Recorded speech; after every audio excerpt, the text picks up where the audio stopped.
Power കട്ടിന്റെയും load ഷെഡിങ്ങിന്റെയും കാലം. കേരളത്തിലാകെ വൈദ്യുതി ഉത്പാദിപ്പിക്കുന്നതിൽ ഗണ്യമായ ഒരു പങ്കും ഇടുക്കിയിലാണ്, ഇവിടെയാണ്. പക്ഷേ കേരളത്തിൽ വൈദ്യുതി ഉണ്ടായിരുന്നില്ല. പവർ കട്ടും ലോഡ് ഷെഡിങ്. വ്യവസായങ്ങൾക്ക് 100% പവർ കട്ട്. ഇവിടെ എവിടെയെങ്കിലും ഒരു തേയില ഫാക്ടറി ഉണ്ടെങ്കിൽ KSEB-യുടെ കറണ്ട് ഇല്ല. വേണമെങ്കിൽ ജനറേറ്റർ വെച്ച് പ്രവർത്തിപ്പിച്ചോളൂ.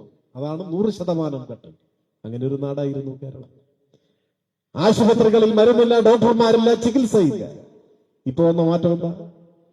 കഴിഞ്ഞ മാസം രാജ്യമാകെ ചർച്ച ചെയ്ത പ്രധാനപ്പെട്ട ഒരു വാർത്ത, കേരളത്തിലെ ഒരു ജില്ലാ ആശുപത്രി, സർക്കാർ ജില്ലാ ആശുപത്രി മനുഷ്യ ഹൃദയം മാറ്റിവെച്ചു. ഇന്ത്യയിൽ ആദ്യമായി നമ്മുടെ എറണാകുളം ജില്ലാ ആശുപത്രി. എറണാകുളം ജില്ലാ ആശുപത്രിയിൽ മസ്തിഷ്കാഘാതം സംഭവിച്ച ഒരു മനുഷ്യന്റെ അന്ത്യാഭിലാഷ പ്രകാരം അദ്ദേഹത്തിന്റെ ഹൃദയം എടുത്ത് മറ്റൊരു രോഗിയുടെ ശരീരത്തിൽ വെച്ചു പിടിപ്പിച്ചു. വളരെ സങ്കീർണമായ ഓപ്പറേഷനാണ്, ശസ്ത്രക്രിയയാണ്. അത് ഇന്ത്യയിൽ ആദ്യമായി ഒരു ജില്ലാ ആശുപത്രിയിൽ നടത്തി. നമ്മുടെ ആശുപത്രികളുടെ മാറ്റമാണെന്ന് സൂചിപ്പിക്കുന്നു. ഇടുക്കിയിലെ മെഡിക്കൽ കോളേജ്, ഒരു ആശുപത്രിയുടെ മുമ്പിൽ മെഡിക്കൽ കോളേജ് എന്ന് ബോർഡ് എഴുതി വെച്ചിട്ട് കാര്യമില്ല. അവിടെ അതിനനുസൃതമായ സൗകര്യങ്ങളും സംവിധാനങ്ങളും എല്ലാം ഉണ്ടാവണം.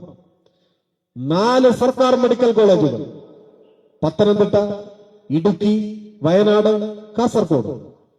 ഈ കഴിഞ്ഞ ദിവസങ്ങളിലാണ്, ഏതാനും മാസം മുൻപാണ് ദേശീയ അംഗീകാരം നേടിയെടുത്ത്. ഇപ്പോഴാണ് മെഡിക്കൽ കോളേജായത്. ഇനിയും കുറെ കൂടി മാറ്റം വരാറുണ്ട്. പക്ഷേ ഈ മാറ്റങ്ങളെല്ലാം ഉണ്ടായത് നമ്മുടെ ഈ കാലത്താണ്. ഇതെല്ലാം പാതി വഴിയിൽ വെച്ച് നിലയ്ക്കണോ എന്നതാണ് നമ്മുടെ മുൻപിലുള്ള ചോദ്യം. ഞാൻ കൂടുതൽ ദീർഘിപ്പിക്കണമെന്ന് ആഗ്രഹിക്കുന്നില്ല. ഒറ്റ കാര്യം കൂടി, ഈ 10 കൊല്ലത്തെ ഏറ്റവും വലിയ നേട്ടം എന്താണ്? കേരളത്തിലെ ഏറ്റവും വലിയ നേട്ടം, അതിനൊരു ഉത്തരമില്ല. പലർക്ക് പല ഉത്തരമായി. സ്കൂളിൽ പഠിക്കുന്ന കുട്ടി പറയും, സ്കൂൾ തുറക്കുന്നതിന് മുൻപ് പാഠപുസ്തകം കിട്ടിയതാണ് ഏറ്റവും വലിയ നേട്ടം. ചെറുപ്പക്കാരൻ പറയും, നിയമന നിരോധന ഉത്തരവില്ലാതെ PSC വഴി നിയമനങ്ങൾ നടത്തിയതാണ്, ഇപ്പൊ ഞങ്ങൾക്ക് പ്രതിമാസ സ്റ്റൈപ്പൻഡ് കിട്ടി, അതൊരു വലിയ നേട്ടമാണ്. ഇപ്പോ ഇന്ത്യയിൽ 100 സർക്കാർ ജോലികൾ ആളെ എടുക്കുമ്പോൾ അതിൽ 60-ലധികം കേരളത്തിലാണ്. നിങ്ങൾക്ക് വിശ്വസിക്കാൻ പറ്റും. ഇന്ത്യൻ ജനസംഖ്യയിൽ 2-3% കേരളം, അത്രയേ ഉള്ളൂ. പക്ഷേ ഇന്ത്യയിലെ സർക്കാർ ജോലികളിൽ 60%-ലധികം കേരളത്തിലാണ്. പബ്ലിക് സർവീസ് കമ്മീഷൻ മുഖാന്തരം 100 പേർക്ക് ഇന്ത്യയിൽ ജോലി കിട്ടിയാൽ അതിൽ 61-62 പേർ കേരളത്തിലാണ്. കേരളത്തിന്റെ 4 ഇരട്ടി വലുപ്പമുള്ള UP ഉൾപ്പെടെയുള്ള സംസ്ഥാനങ്ങളുണ്ട്. ഈ സംസ്ഥാനങ്ങളിൽ ആകെ നടക്കുന്ന സർക്കാർ നിയമനങ്ങളിൽ 60%-ലധികം കേരളത്തിലാണ്. അങ്ങനെ സംഭവിക്കുന്നത്? അത് സാമാന്യ യുക്തിക്ക് നിരക്കുന്നൊരു കാര്യമല്ലല്ലോ. പക്ഷെ അത് സത്യമാണ്. എന്താ കാരണം? ഇന്ത്യയിലെ ഇതര സംസ്ഥാനങ്ങൾ തീരുമാനിച്ചിരിക്കുന്നു, ഇനി അങ്ങനെ കാര്യമായ സർക്കാർ ജോലിയൊന്നും കൊടുക്കണ്ട. പകരം ദിവസക്കൂലിക്ക് വേണമെങ്കിൽ ആളെ വയ്ക്കുക, കരാർ ജോലി.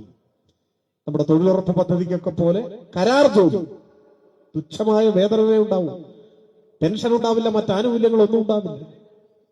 പോലീസിലോ മറ്റോ അത്യാവശ്യം ആളെ വേണമെങ്കിൽ PSC വഴി എടുക്കും, അതേ ഉള്ളൂ. കേരളത്തിലോ 10 കൊല്ലത്തിനിടയിൽ 3 ലക്ഷം ആളുകൾ, ചെറുപ്പക്കാർ ഗവൺമെന്റ് ജോലിക്കാരായി മാറി ഈ കേരളത്തിൽ. അതാണ് മാറ്റം, ചെറിയ മാറ്റം. അപ്പൊ ഓരോ വിഭാഗത്തിനും അവരുടേതായ നേട്ടങ്ങൾ ചൂണ്ടിക്കാണിക്കാനുണ്ട്. വീട്ടമ്മമാരോട് ചോദിച്ചാൽ വീട്ടമ്മമാരുടെ പെൻഷൻ പറയും. ക്ഷേമ പെൻഷൻ കിട്ടുന്നവരോട് ചോദിച്ചാൽ 2000 രൂപയായി വർദ്ധിപ്പിച്ച് കുടിശ്ശികയില്ലാതെ വിതരണം ചെയ്തെന്ന് പറയും. ചിലർ കേരളത്തിലെ റോഡുകൾ പറയും. പവർ കട്ടില്ലാത്ത നാടായി കേരളത്തെ മാറ്റിയത് പറയും. ഇങ്ങനെ ഒരുപാട് ഉത്തരങ്ങളുണ്ട്. ഇതെല്ലാം ശരിയുമാണ്.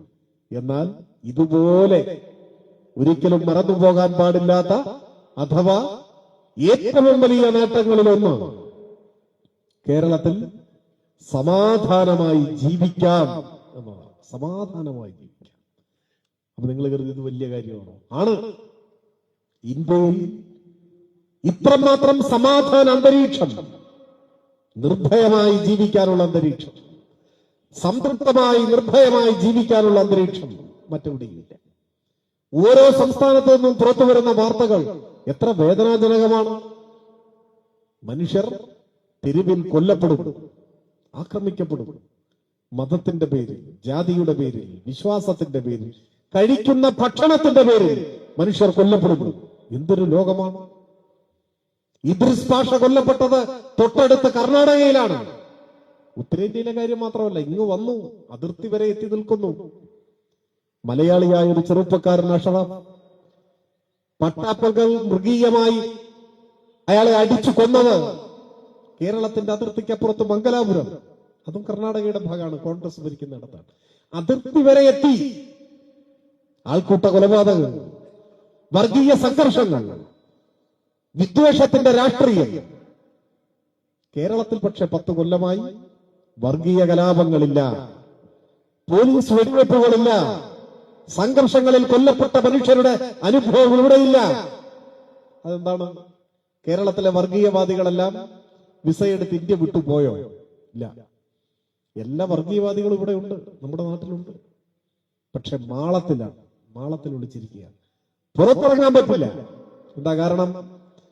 കേരളത്തിൽ വർഗീയ അസ്വാസ്ഥ്യങ്ങൾ ഉണ്ടാക്കിയാൽ, ഇവിടെ വർഗീയ കലാപത്തിന് കോപ്പ് കൂട്ടിയാൽ, വിദ്വേഷത്തിന്റെ രാഷ്ട്രീയം ഉയർത്തിപ്പിടിച്ചാൽ, കയ്യിൽ ചെങ്ങലയിട്ട് തുറങ്കിലടയ്ക്കാൻ കെൽപ്പുള്ള കരുത്തുള്ള ഒരു സർക്കാർ, LDF സർക്കാർ ഇന്ന് കേരളത്തിൽ അധികാരത്തിലുണ്ട്. അതുകൊണ്ട് വർഗീയവാദികൾ മാളത്തിൽ ഒളിച്ചിരിക്കുകയാണ്. എന്നാൽ UDFന്റെ കാലത്ത് എങ്ങനെയായിരുന്നു? ബഹുമാന്യരായ കോൺഗ്രസിന്റെ നേതാക്കന്മാർ, എണ്ണം പറഞ്ഞ നേതാക്കന്മാർ, ഉമ്മൻചാണ്ടി, AK ആന്റണി, കരുണാകരൻ, ഇവരെല്ലാം മുഖ്യമന്ത്രിമാരായിരുന്ന ഘട്ടത്തിൽ എന്തായിരുന്നു സ്ഥിതി? എത്രയെത്ര വർഗീയ കലാപങ്ങൾ! ആ കലാപങ്ങളിൽ കൊല ചെയ്യപ്പെട്ട എത്രയെത്ര നിരപരാധികളായ മനുഷ്യർ! ഈ ആമ്പാറ്റകളെ പോലെ നിരപരാധികളായ മനുഷ്യർ കൊല്ലപ്പെട്ട എത്ര വർഗീയ സംഘർഷങ്ങളുടെ വേദനിപ്പിക്കുന്ന അനുഭവങ്ങൾ നമ്മുടെ മുന്നിലുണ്ട്. കേരളം മറക്കാൻ ആഗ്രഹിക്കുന്ന എത്ര അനുഭവങ്ങൾ! ഞാൻ ഓരോന്നും വിശദീകരിച്ച് ആ അനുഭവങ്ങൾ വീണ്ടും വീണ്ടും ചർച്ചാ വിഷയമാക്കണം എന്ന് കരുതുന്നില്ല.